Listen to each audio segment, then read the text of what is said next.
Bismillahirrahmanirrahim. Assalamualaikum warahmatullahi taala wabarakatuh. Alhamdulillahilladzi hadana li hadza wa ma kunna linahtadiya laula an hadana Allah. Wa usalli wa usallim ala rasulina Muhammad ibn Abdullah khatamin nabiyyin wa sayyidil mursalin wa imamil muttaqin wa ala alihi wa sahbihi ajma'in, amma ba'd. Qala Allah ta'ala ba'da a'udzu billahi minasyaitonir rajim. Bismillahirrahmanirrahim. Laqad ja'akum rasulun min anfusikum azizun 'alaihi ma 'anittum harisun 'alaikum bil mu'minina raufur rahim. Fa in tawallaw faqul hasbiyallahu la ilaha illa hu 'alaihi tawakkaltu wa huwa rabbul 'arsyil 'azim. Wa qala an-nabiy sallallahu alaihi wasallam al-kayyisu man dana nafsahu wa 'amila lima ba'dal maut wal 'ajizu man atba'a nafsahu hawaha wa tamanna 'ala Allahi amani. وقال النبي صلى الله عليه وسلم في مقام آخر من أكرم ضيفا يعرفه فكأنما أكرم رسول الله صلى الله عليه وسلم وأن أكرم ضيفا لا يعرفه فكأنما أكرم الله عز وجل أو كما قال عليه الصلاة والسلام صدق الله العظيم وصدق رسول الكريم ونحن على ذلك من الشاهدين. رب اشرح لي صدري ويسر لي أمري واحلل عقدة من لساني يفقهوا قولي. Allahumma anna ma rusyida umurina wa a'izna min syururi anfusina wa min sayyiati a'malina. Alhamdulillah, sidang jemaah yang dikasihi oleh Allah Subhanahu wa taala. Mari kita sama-sama memanjatkan kesyukuran kita kepada Allah Subhanahu wa taala. Dengan limpah rahim kasih sayang Allah Subhanahu wa taala dihimpunkan kita di rumahnya, menjadi kita sebagai tetamu Allah Subhanahu wa taala. Ini adalah pilihan daripada Allah SWT daripada ramai-ramai manusia, beribu-ribu, berjutaan-jutaan manusia yang hidup di muka bumi Allah SWT ini. Allah pilih segelintir daripada mereka untuk mengimarahkan rumah Allah SWT. Ahabbu biladi ilallahi masajiduha wa abghadul biladi ilallahi aswaquha. Secinta-cinta ataupun tempat yang paling disukai oleh Allah Subhanahu wa taala ialah rumah-rumah Allah Subhanahu wa taala, dan tempat yang paling dimurkai, tidak disukai oleh Allah Subhanahu wa taala ialah pasar-pasar. Kerana apa, tuan-tuan Allah Subhanahu wa taala, orang yang Allah Subhanahu wa taala pilih untuk datang ke rumah Allah, mereka dipilih oleh Allah Subhanahu wa taala, diberi taufik dan hidayah untuk ingat Allah. Adapun orang yang dijauhkan daripada rumah Allah Subhanahu wa taala dan sering ataupun selalu berada di pasar-pasar, kebanyakan mereka, tidak semua, kebanyakan mereka akan lupa dari mengingati Allah Subhanahu wa taala. Wa imma orang yang berilmu agama sekalipun, kerana kelalaian mereka, mereka akan masuk ke dalam pasar-pasar dalam keadaan tidak mengingati Allah Subhanahu wa taala. Jadi orang yang ingat akan Allah disukai oleh Allah. Orang yang lupa akan ingat akan Allah Subhanahu wa taala, dia akan lupa akan Allah Subhanahu wa taala di tempat-tempat yang ramai manusia akan lupa Allah Subhanahu wa taala. Tuan-tuan Allah Subhanahu wa taala, satu benda yang saya terlintas pada petang ni, kita nak dalam proses untuk melaksanakan badal haji. Kemudian kita dipertanggungjawabkan untuk sempurnakan badal haji. Sama, orang yang sama umur dengan kita, lahirnya lebih kurang sama dengan kita, tapi Allah SWT telah ambil nyawa dia. Dia agak rasa sedih juga kan, terharu juga kan, kerana umurnya sama dengan kita, tapi Allah telah ambil nyawa dia, dan kita dipertanggungjawabkan hari ini untuk menunaikan tanggungjawab badal haji untuk dia. Jelas bahawasanya walaupun dia awal telah diambil nyawanya oleh Allah SWT, yang pastinya kurang dosanya daripada kita, Nak dibandingkan kita yang masih hidup ni, tuan-tuan Allah SWT, terlalu banyak dosa kita pada Allah Subhanahu wa taala. Hari yang mendatang, wallahu alam, bila ditakdirkan oleh Allah SWT kita akan mati, kita pun tak tahu. Yang pastinya, tuan-tuan dia, kita masih lagi diberi peluang oleh Allah SWT untuk senantiasa mengingati mati. Banyakkanlah ingat mati sebelum kita dimatikan oleh Allah Subhanahu wa taala. Bukan syarat ingat mati ialah orang tua ataupun orang sakit, kerana orang yang ingat mati dia banyak persediaan untuk mati. Orang yang lupa akan kematian, yang kematian itu adalah perkara yang wajib, sering mengejar kita seperti mana bayang-bayang di belakang kita. Tapi apabila kita lupa akan mati, maka kita tidak akan ada usaha untuk persediaan untuk mati. Jadi kita kena beringat selalulah supaya kita ingatkan sesama kita ni, supaya kita buat persediaan. Bila-bila masa saja Allah SWT boleh ambil nyawa kita. Baik, qala musannif rahimahullahu taala wa nafa'ana bi ulumi fid darin amin. Muka surat 197, betul 197, adab menerima tetamu. Tuan rumah yang menerima tetamu. Yang ke-16 iaitu bersyukurlah dengan kedatangan seorang tetamu dan juga hidangkanlah hidangan yang telah dihidangkan untuk tamunya. Kerana selama makanan atau minuman masih dihidangkan untuk tetamunya, maka para malaikat akan selalu mendoakan untuk kita. Yang mana malaikat adalah makhluk Allah SWT yang tidak berdosa. Doa daripada para malaikat adalah makbul di sisi Allah Subhanahu wa taala. Jika malaikat berkeinginan untuk mendoakan seseorang, maka bertuahlah orang tersebut. Jadi salah satu doa yang dapat kita perolehi daripada para malaikat ialah apabila kita menghidangkan hidangan kepada tetamu kita, selama mana hidangan tersebut dihidangkan kepada tetamu, selama itulah malaikat mendoakan kebaikan kepada kita. Faedah dia, cara supaya makanan atau minuman yang akan dihidangkan untuk para tetamu menjadi barakah. Diriwayatkan daripada salafus salih, jika tuan rumah khawatir dengan hidangan yang telah dipersiapkan untuk para tamunya tidak cukup untuk mereka, maka langkah pertama yang dianjurkan untuk dilakukan adalah membaca ayat berikut ini sebanyak 7 kali, iaitu inna hadza la rizquna ma lahu min nafad. Ayatul Quran, ayat Quran kita baca 7 kali supaya hidangan yang kita hidang tu menjadi berkah. Biasa kita selalu cerita kan, cerita yang masyhur di dalam peperangan Khandaq, Nabi SAW bawa sahabat yang bilangannya 1000 orang, sedangkan makanan yang dihidangkan oleh para sahabat pada Nabi SAW pada ketika itu hanya untuk beberapa orang.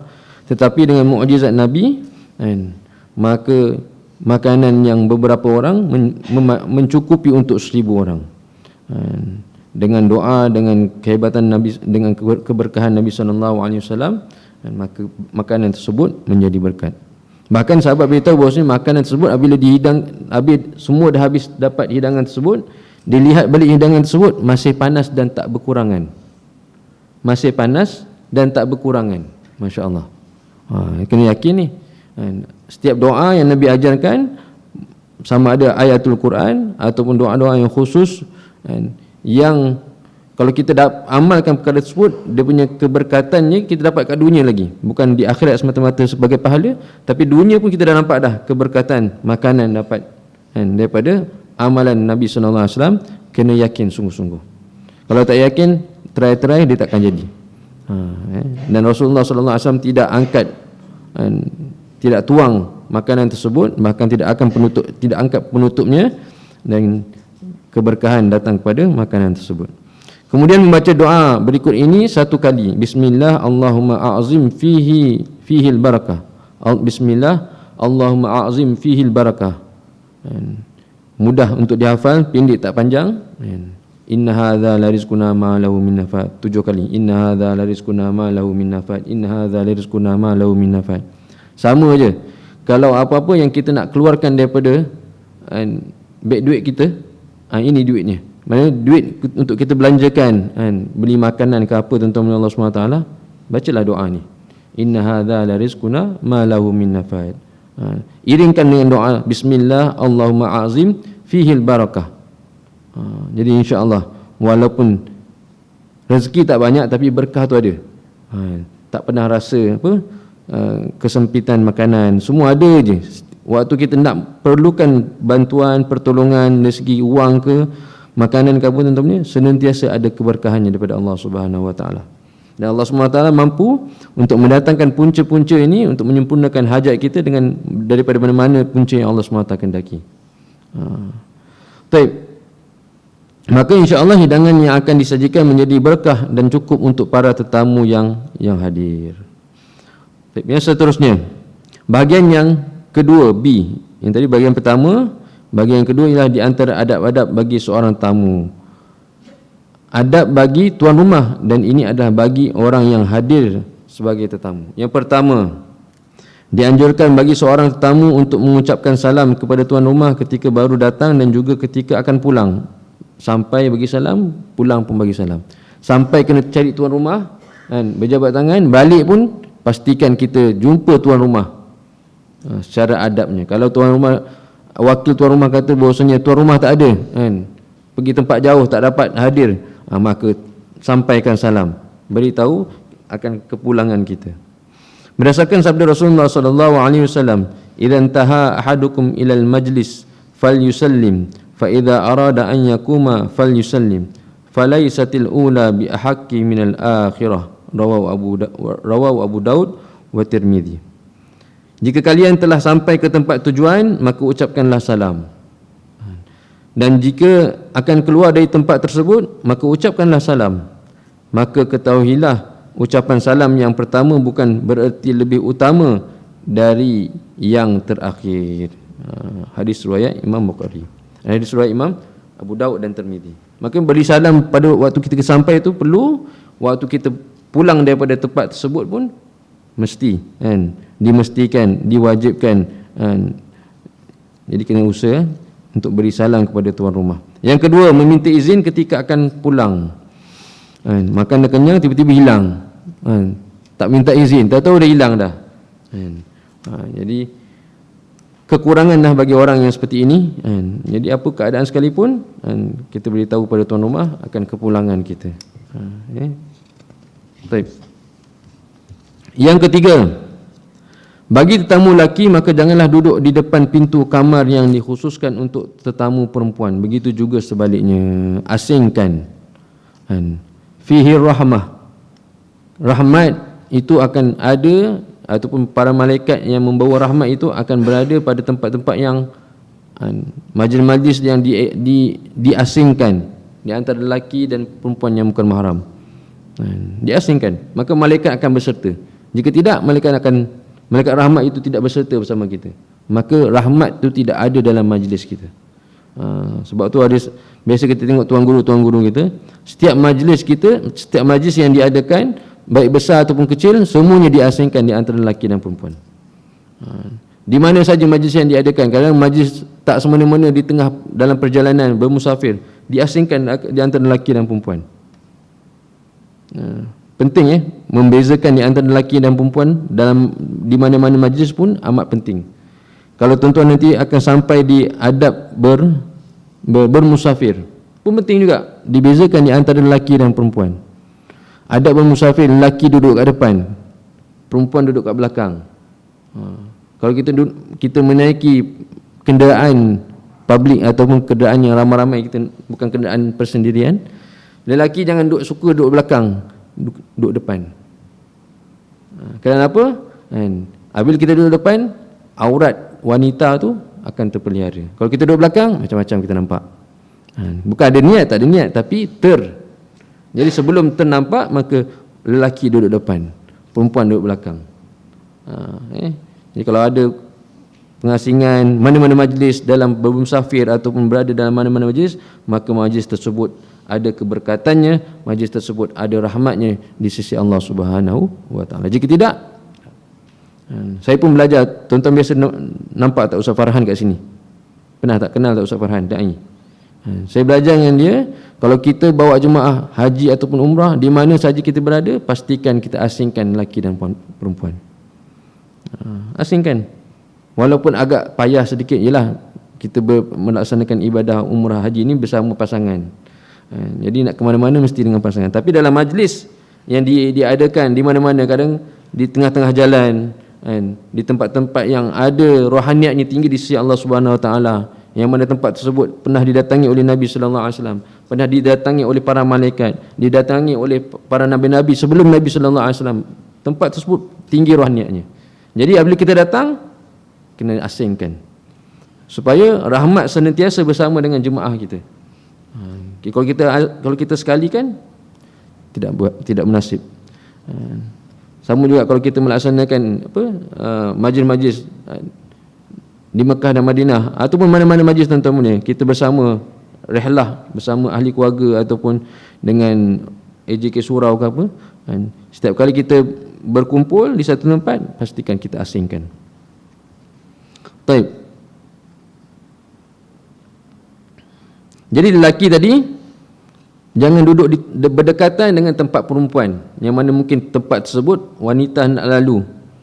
Jadi lelaki jangan duduk di tempat tersebut, lelaki jauh daripada tempat tersebut. Adabnya. Yang keempat, tidak memandang ke arah tempat keluarnya makanan. Masya Allah. Pintu tu keluar makanan, macam-macam makanan akan keluar daripada situ. Kita dah siap tahlil, doa selamat dah, tengok je pintu tu. Tak ada apa-apa pun, makan saja ke ni? Maaf, tahlil saja ke, tak ada makan-makan? Tengok je macam tu. Tak boleh. Adabnya jangan. Mungkin daripada situ macam-macam.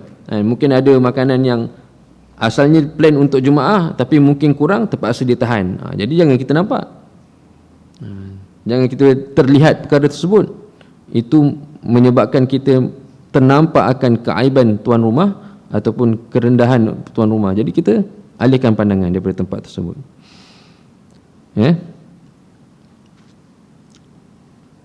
Yang kelima, apabila makanan yang dihidangkan telah dimakan, maka dianjurkan bagi seorang tetamu untuk mendoakan pemilik rumah dengan doa berikut ini.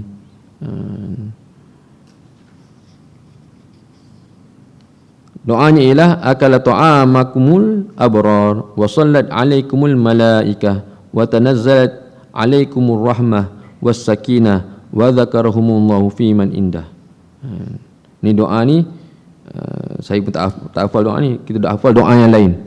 Allahumma at'iman at'amni waskiman sakan, lebih pendek dan kita faham maknanya, mudah faham. Ya Allah, beri makanlah kepada orang yang beri makan kepadaku dan beri minumlah kepada orang yang beri minum kepadaku.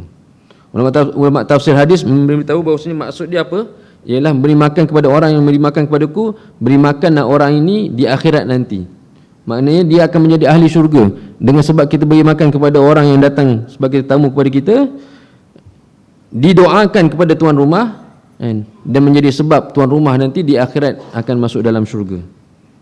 Dia akan diberi makanan di dalam syurga, diberi minum di dalam syurga dengan sebab dia menjamu orang di dunia ini.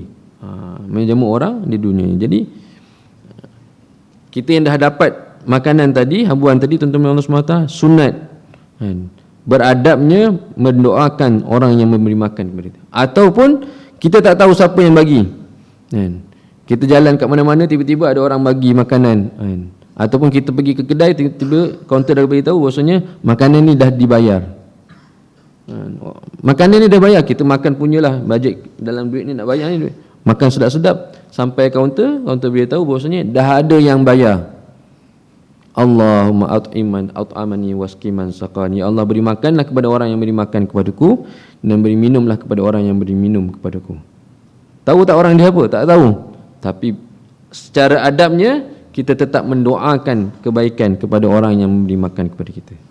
Maka itu sekali. Jadi sebab tu kalau kita bagi makan pun tak perlu orang tahu.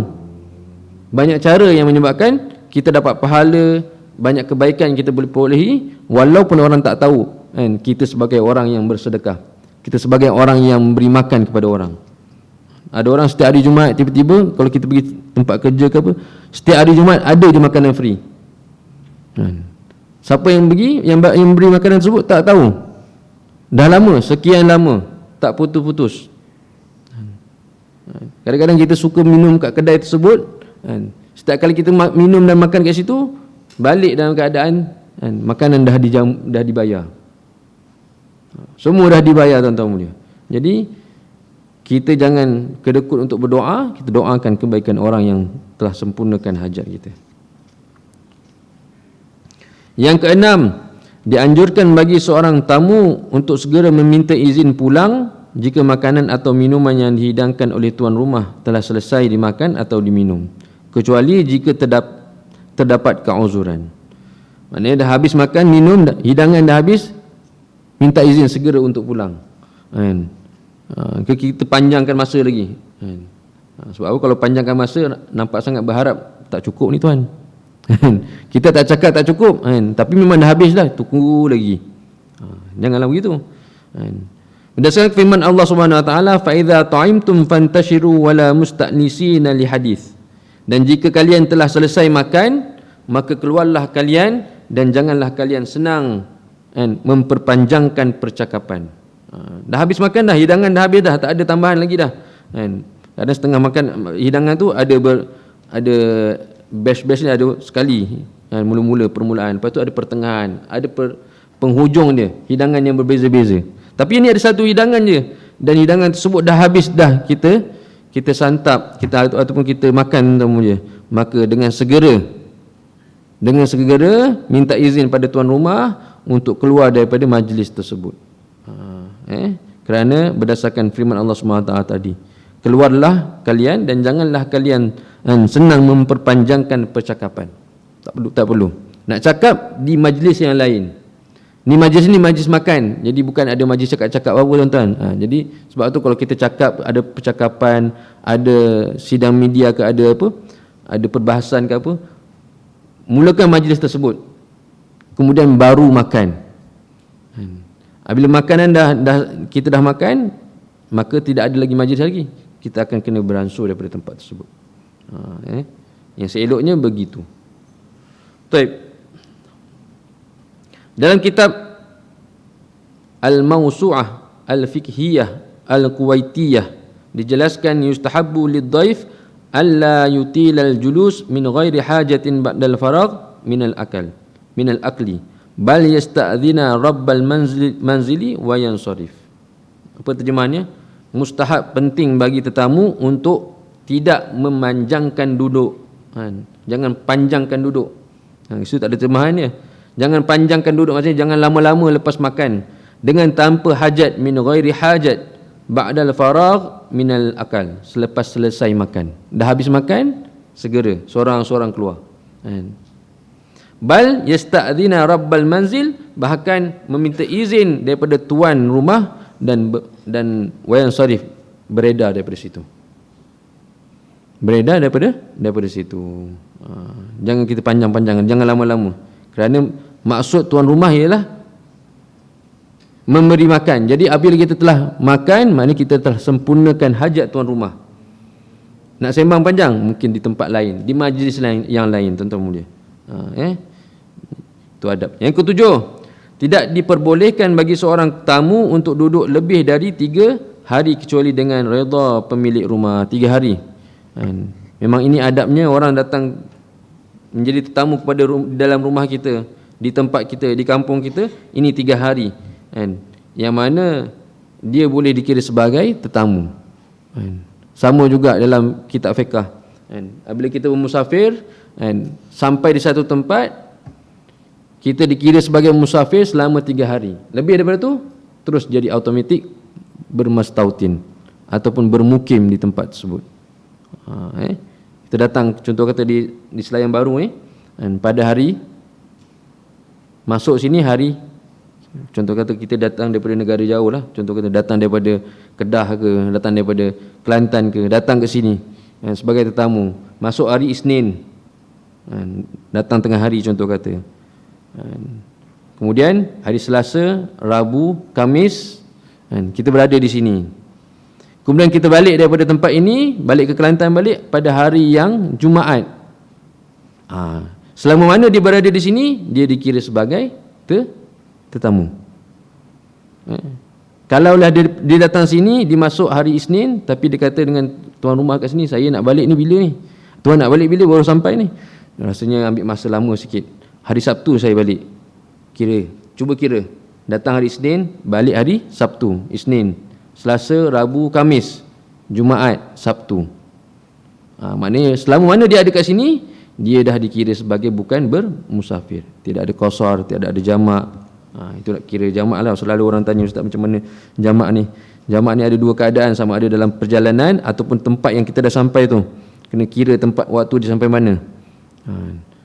Dia 3 hari tak termasuk hari masuk dan hari keluar, maka selama mana kita berada kat sana, maka dikira sebagai bermusafir. Lama lagi kita akan jadi bermukim. Jadi sama juga ceritanya dengan yang ketujuh ni, tidak diperbolehkan bagi seorang tetamu untuk duduk lebih dari 3 hari.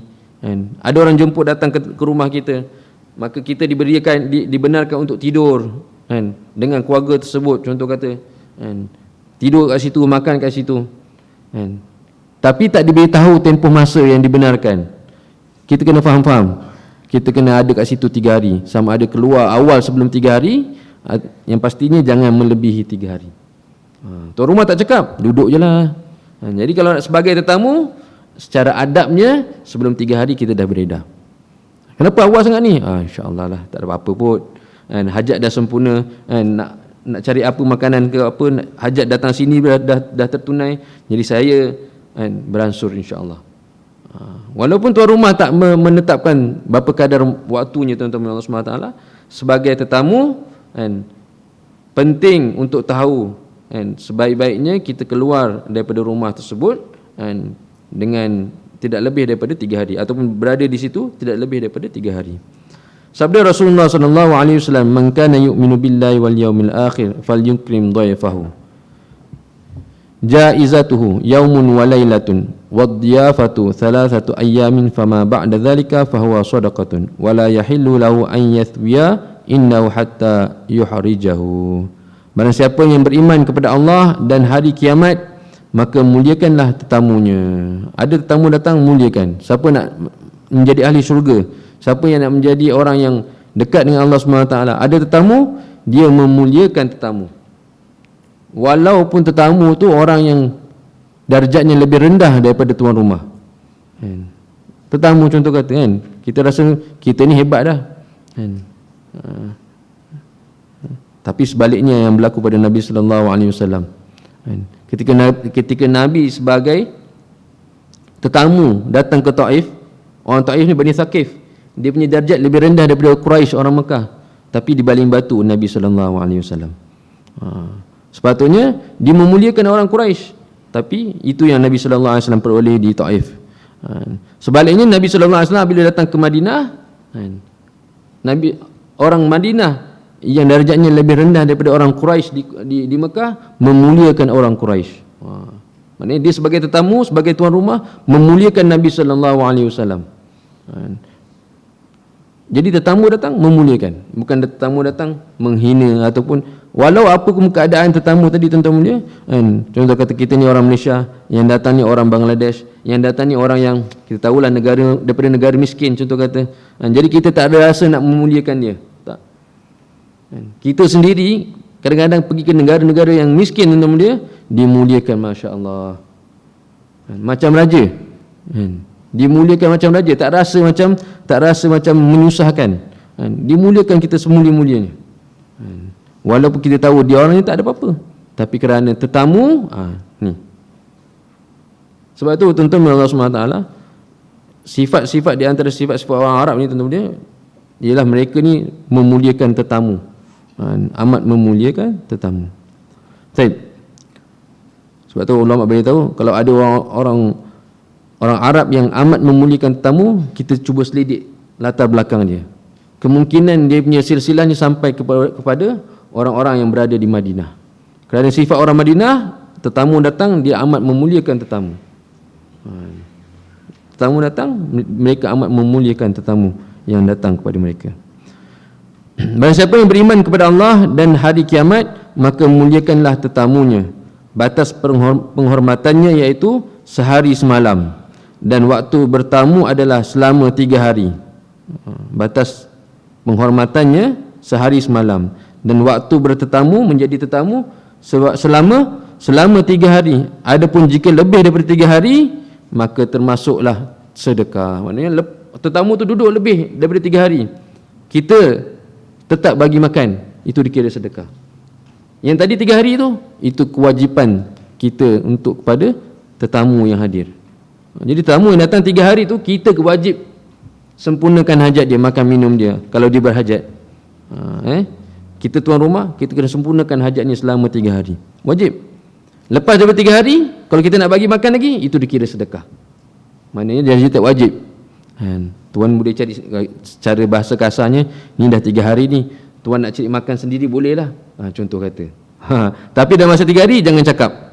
Datang sini boleh cari makan sendiri, tak boleh nak cakap. Kita sebagai tuan rumah kena sempurnakan hajat tetamu yang datang 3 hari. Baru betul kita menyempurnakan hadis. Ini hadis kursi tuan-tuan ni. Baik.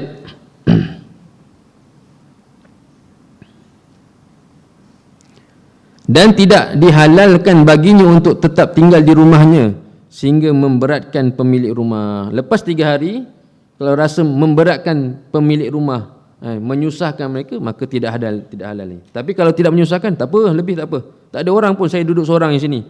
Itu boleh. Tapi dia kata, minta maaf tuan, ramai anak perempuan contoh kata. Jadi kita dah kena beransur. Kena faham. Jadi ini ukuran kita sebagai tetamu bila datang mana-mana rumah ataupun sanak saudara kita tuan-tuan mulia, jadi kita faham tentang situasi ini. Baik.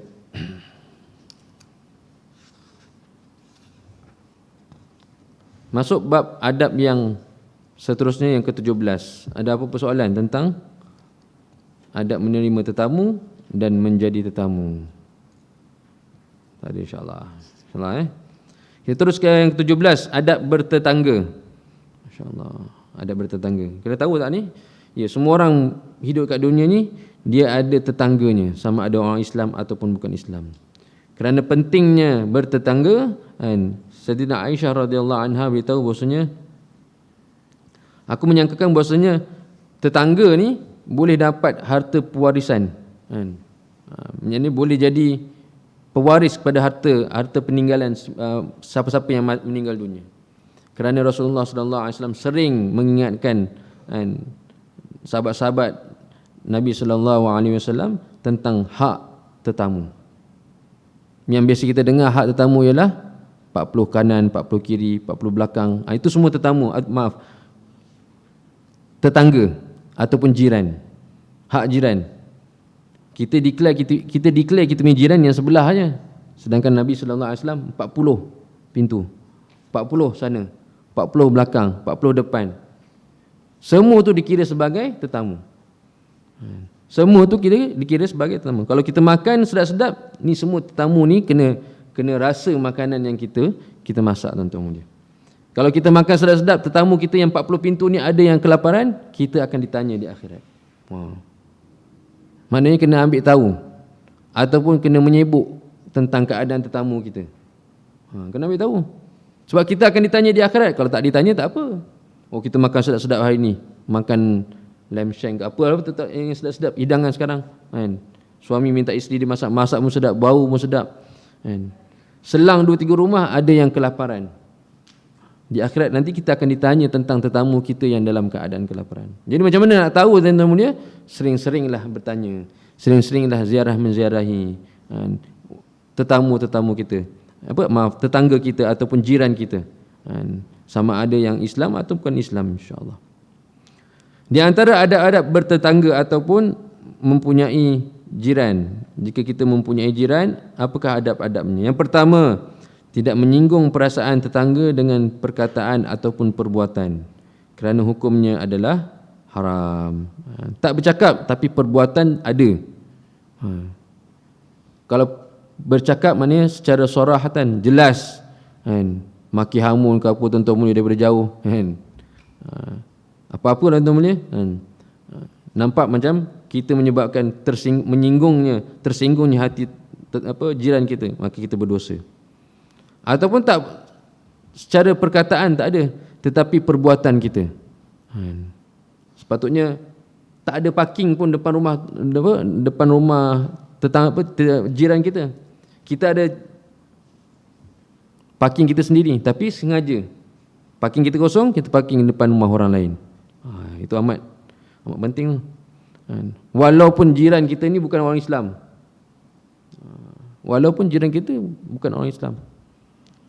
ataupun dia memang kata you boleh parking bila-bila, tapi tuan-tuan Allah SWT, secara adabnya kita kena minta keizinan. Kita ramai tetamu, minta izin rumah sebelah, boleh tak parking sekejap. Itu adabnya, tuan-tuan mulia. Adabnya. Berdasarkan sabda Rasulullah sallallahu alaihi wasallam, wallah la yu'minu wallah la yu'minu wallah la yu'minu. Qila wa man ya Rasulullah? Qala alladhi la ya'manu jarahu biwa'iqahu. Rawahu Bukhari. Nabi bersumpah, demi Allah tidak beriman, demi Allah tidak beriman, demi Allah tidak beriman, 3 kali. 3 kali, tuan-tuan mulia. Kan? Maka ditanya kepada Nabi sallallahu alaihi wasallam, siapakah orang yang tidak beriman yang Rasulullah bersumpah sampai 3 kali ni? Kan? Maka beliau berkata, iaitu Rasulullah sallallahu alaihi wasallam bersabda, iaitu seseorang yang tetangganya tidak merasa aman dari gangguannya. Ada jiran, tapi jiran tak seronok dengan kehadiran kita. Jiran tak seronok dengan kehadiran kita. Maka menyebabkan Nabi beritahu bahawasanya tidak beriman dia ni, tidak beriman kita, tidak beriman orang tadi, tuan-tuan, sebanyak 3 kali. Jangan kita rasa orang sebelah ni selalu buat bising, kan? Kesalahan dia kepada kita jangan menyebabkan kita tergolong di kalangan orang la ya'uman nabillah, la yu'minu billah, kan? Orang yang tidak beriman pada Allah SWT. Mungkin dia ada kesalahan kepada kita, kan? Pernah kawan tempat kerja saya beritahu bahawasanya dia ada masalah dengan jiran dia. Saya tanya apa masalah dia. Kawan saya ni baru duduk lama situ, kemudian jiran datang. Jiran tu baru pindah. Ustaz tahu tak kesalahan dia apa? Dia tak tutup aurat. Sehingga menyebabkan kawan saya ni buat macam-macam kerosakan, mengganggu tu jiran dia yang tadi. Layakkah kita untuk melakukan perkara tersebut? Tidak. Tidak boleh. Bahkan sepatutnya kita kena buat hubungan baik dengan orang seperti ini. Kena buat hubungan baik dengan orang seperti ini. Sedangkan dia orang Islam bukan orang kafir. Kesalahan dia tidak menutup aurat itu dengan Allah SWT. Bahkan kewajipan kita untuk ingat, mengingati, nasihat, menasihati. Tapi kalau kita datang-datang terus menasihati, mengingati, dia tidak akan terima jika kita tidak buat hubungan yang baik dengan dia. Datang-datang tiba-tiba nak bagi aku nasihat. Bagaimana cara dia? Seperti mana yang Rasulullah SAW buat. Rasulullah bersama dengan orang-orang yang bukan Islam. Dengan akhlak Rasulullah, orang bukan Islam itu sendiri menyerahkan dirinya untuk masuk ke dalam Islam. Jika Nabi SAW tidak buat hubungan dengan orang bukan Islam, mana mungkin orang bukan Islam boleh masuk Islam. Jadi sama juga keadaan kita dengan orang yang siapa-siapa je, orang bukan Islam ataupun orang Islam yang fasik. Apa maksudnya? Orang Islam yang sering melakukan dosa-dosa kecil berterusan. Jangan kita tinggalkan mereka dengan dosa-dosa mereka, bahkan kita kena buat hubungan dengan mereka, mengasihi mereka. Tak semena-mena waktu yang sama kita ada kekuatan untuk menasihati mereka kepada perkara-perkara yang baik. Jadi kalau kita tak ada buat hubungan baik dengan jiran kita, maka kita tidak ada kemampuan, kekuatan, kudrat untuk menasihati jiran kita dalam mentaati perintah Allah. Jadi apa nak buat mula-mula? Rajin-rajinlah bagi makanan, rajin-rajinlah jemput tetamu jiran kita untuk datang ke rumah kita. Rajin-rajinlah bertanya khabar, sihat ke tak sihat. Yang pastinya kalau jiran tu perempuan, kena perempuan yang tanya, jangan yang lelaki tanya, jadi lain. Tak masuk rumah kita nanti. Itu kena tahu juga tu baru tadi, lelaki dan perempuan diasingkan. Jadi kita rajin-rajin pula dengan mulut nak tanya jiran sebelah tu janda, bertanya pula, jadi cerita lain. Jadi beritahu isteri kita buat hubungan dengan wanita sebelah tu. Yang suami buat hubungan dengan suami dia, barulah betul tuan-tuan SWT. Baik. Jadi kalau kita menyebabkan jiran kita tidak selesa, terganggu dengan kita, maka Nabi beritahu bahasanya wallahi la yu'minu, demi Allah orang yang seperti ini dia tidak beriman pada Allah Subhanahu wa taala. Yang kedua, tidak mengganggu keluarga tetangganya ataupun pembantunya, juga tidak merosak barang-barang milik tetangganya. Juga tidak merosakkan barang-barang milik tetangganya. Hadis ini panjang. An Abi Hurairah radhiyallahu anhu qala qalu ya Rasulullah fulanatun tasumun nahar wa taqumul lail wa tu'dhi jiranaha qala hiya finnar. Qalu ya Rasulullah fulanatun tusallil maktubat wa tasaddaqu bil atwar minal aqiti wa la tu'dhi jiranaha qala hiya fil jannah. Maksudnya ialah dari sahabat Abu Hurairah radhiyallahu anhu, dia berkata, sebahagian mereka para sahabat berkata, wahai Rasulullah, sahabat bertanya kepada Nabi sallallahu alaihi wasallam, terdapat seorang perempuan yang selalu berpuasa pada siang hari dan bangun bertahajud pada malam hari. Seorang perempuan siang hari dia puasa je, malam sering-sering dia bertahajud, selalu dia bertahajud. Akan tetapi dia mengganggu tetangganya. Dia akan buat kerosakan kepada tetangganya, sama ada pada percakapan, perbuatan, akan menyakiti jiran dia, tuan-tuan mulia. Maka Nabi sallallahu alaihi wasallam berkata, dia di dalam neraka. Ibadah banyak, puasa setiap pagi, tuan-tuan mulia. Asal pagi dia puasa, asal malam dia bertahajud. Tapi dia sering mengganggu jirannya, sama ada percakapan ataupun perbuatan jirannya, kepada jirannya. Maka Nabi beritahu, walaupun ibadahnya banyak, walau ibadahnya kita sendiri tak mampu nak mengikutinya, tuan-tuan mulia Allah SWT, tetap wanita tadi kerana tidak menghormati tetangganya ataupun jirannya adalah ahli neraka. Masya-Allah. Ahli neraka, tuan-tuan.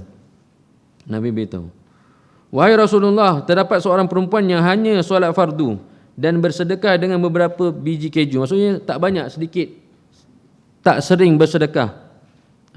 Kalau sedekah pun kadang-kadang je, dan kalau sedekah pun dengan kuantiti yang amat sedikit.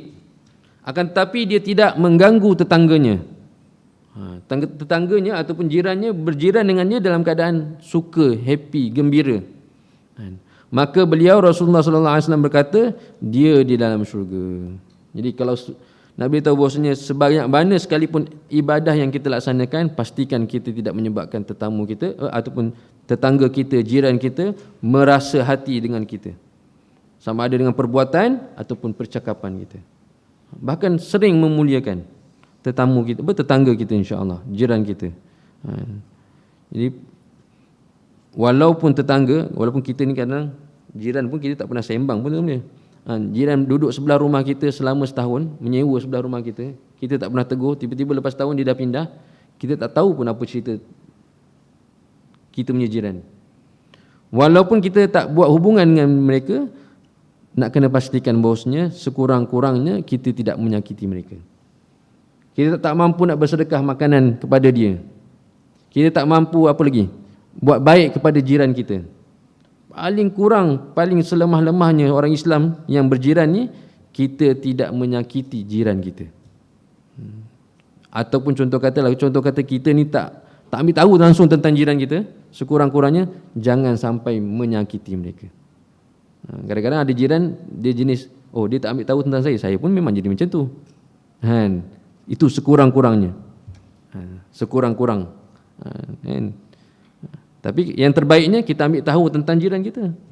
Tapi kalau tak ambil tahu, sekurang-kurangnya kita tidak menyakiti mereka. Parking kereta cukup-cukup di depan rumah kita, jangan satu tayar pun sebelah sana. Kalau sidai baju, jangan sidai sebelah pagar rumah sebelah. Dahan pokok kita sikit pun tak menjala ke sebelah sana. Sebelum nak menjala dah potong dah. Kita buat bangunan tak mengganggu rumah kita, jiran kita, tuan-tuan. Sekurang-kurangnya.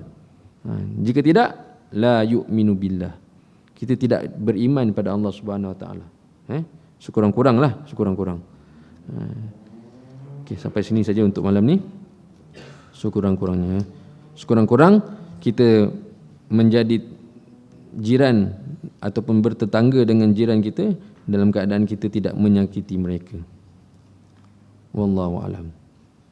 Bismillahirrahmanirrahim. Alhamdulillahirabbil alamin wassalatu wassalamu ala asyrafil anbiya'i wal mursalin wa ala alihi washabbihi ajmain. Allahumma inna nas'aluka fahman nabiyyin wa hifzal mursalin wal malaikatil muqarrabin. Allahumma aghnina bil ilmi wa zayyina bil hilmi wa aqrinna bit taqwa wa jamilna bil afiyah. Allahumma farqna lana lima khalaqtana lahu wa la tafriqna lima khalaqtahu lana wa la tahrimna wa'lahu.